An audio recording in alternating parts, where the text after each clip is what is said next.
Good morning class. I hope કે તમે બધા ઘરે તંદુરસ્ત અને મજામાં હશો. તો આજે આપણે ધોરણ 10માં અંગ્રેજી વિષયમાં ફર્સ્ટ લેસન શીખવા જઈ રહ્યા છીએ.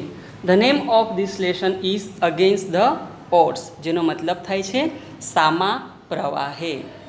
There are 3 story in this lesson and the story is based on reality. First one is trek to Tajnagar, second one is Sitapur slide and third one is Palakkad public library. આ લેસનમાં 3 સ્ટોરી આપવામાં આવેલ છે અને આ ત્રણેય સ્ટોરી હકીકત પર આધારિત છે. ફર્સ્ટ ઓફ ઓલ આપણે ટ્રેક ટુ તાજનગર જોઈશું. For 25 years the resident of Tajnagar village near Gurgaon lobbied for a railway station in their village. When their demand was not met, the villagers decided to take matters into their own hands. છેલ્લા 25 વર્ષોથી ગુડગાંવ પાસેનું જે તાજનગર ગામ છે ત્યાંના જે નિવાસીઓ છે તેમના ગામમાં રેલવે સ્ટેશન માટે તેઓએ પ્રયાસ કર્યો. જ્યારે તેમની માગણી સંતોષવામાં આવી નહીં ત્યારે ગ્રામજનોએ આ બાબતને પોતાના હાથમાં લેવાનો નિર્ણય કર્યો, એટલે કે પોતાની રીતે એનો ઉકેલ શોધવાનો પ્રયત્ન કર્યો. They pulled in 21 lakh rupees and built a railway station on their own. તેમણે 21 લાખ રૂપિયાનું ભંડોળ એકઠું કરીને તેમની જાતે railway station બાંધ્યું.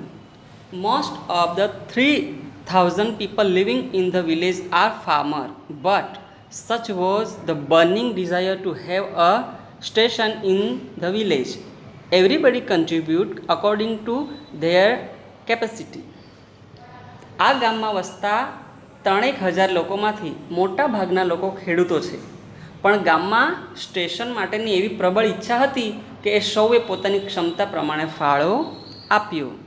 Ranging from 3,000 rupees to 75,000 rupees.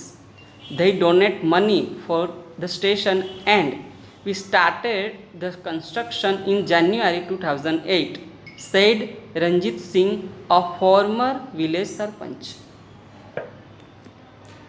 3,000 રૂપિયાથી માંડીને 75,000 રૂપિયા સુધી તેમણે સ્ટેશન માટે પૈસા આપ્યા અને ગામના લોકોએ જાન્યુઆરી 2008માં બાંધકામ શરૂ કર્યું, એવું એ ગામના ભૂતપૂર્વ સરપંચ રણજીતસિંહે કહ્યું. There are a large number of people in the village who need to go to Gurgaon, Delhi and Rewar.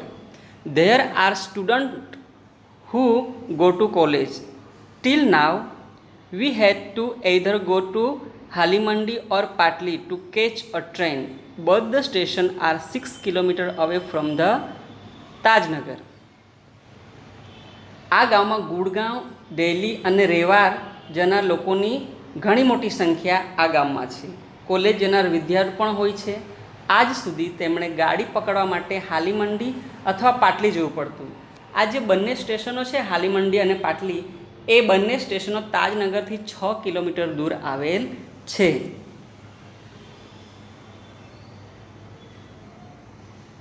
We thought when the railway line passed through the village, we would have a station here, but that didn't happen. So we raised the demand in 1982 and have been continuously asking for it. But the railway told us that they did not have funds. So finally we decided to craft our own destiny, said Hukamchand, a member of the committee. અમને લાગ્યું, એટલે ગામના લોકોને લાગ્યું કે જ્યારે railway line ગામમાંથી જ પસાર થાય છે તો પછી ગામમાં રેલવે સ્ટેશન હોવું જોઈએ, પણ તેમ થતું નથી. તેથી 1982માં ગામના લોકોએ માગણી કરી હતી અને ત્યારથી સતત માગણી કરતા રહ્યા છે, પણ રેલવે પાસે ભંડોળ નથી એવું એમને કહેવામાં આવ્યું. તેથી છેવટે ગામના લોકોએ એમની નિયતિ સ્વયં ઘડી કાઢવાનું નક્કી કર્યું, એવું કોણ કહે છે? સમિતિના સભ્ય હુકમચંદ કહે છે. As a result, the Panchayat passed a resolution in 2008 saying that since the railway was not able to build a station for them, they would do it for themselves and with their own money. Soon, An 11-member team was formed and the team started collecting money from villagers. પરિણામ શું આવે છે કે 2018માં પંચાયતે ઠરાવ પસાર કર્યો કે railway તેમના માટે સ્ટેશન બાંધી શકતું ન હોવાથી તેઓ તેમની જાતે જ બાંધશે અને તે પણ તેમના પોતાના પૈસાથી. તરત જ ગામના લોકોએ 11 સભ્યોની એક ટીમની રચના કરી અને આ ટીમે ગ્રામજનો પાસેથી પૈસા એકઠા કરવાનું શરૂ કર્યું.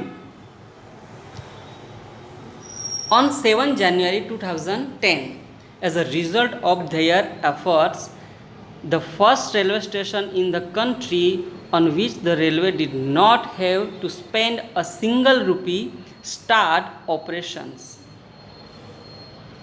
તેમના એટલે કે ગામના લોકોના અથાગ પ્રયત્નોના પરિણામે 7 જાન્યુઆરી 2010થી દેશનું એવું એક પહેલું રેલવે સ્ટેશન કાર્યાન્વિત થયું જેમાં રેલવેનો 1 રૂપિયો પણ વપરાયો ન હતો.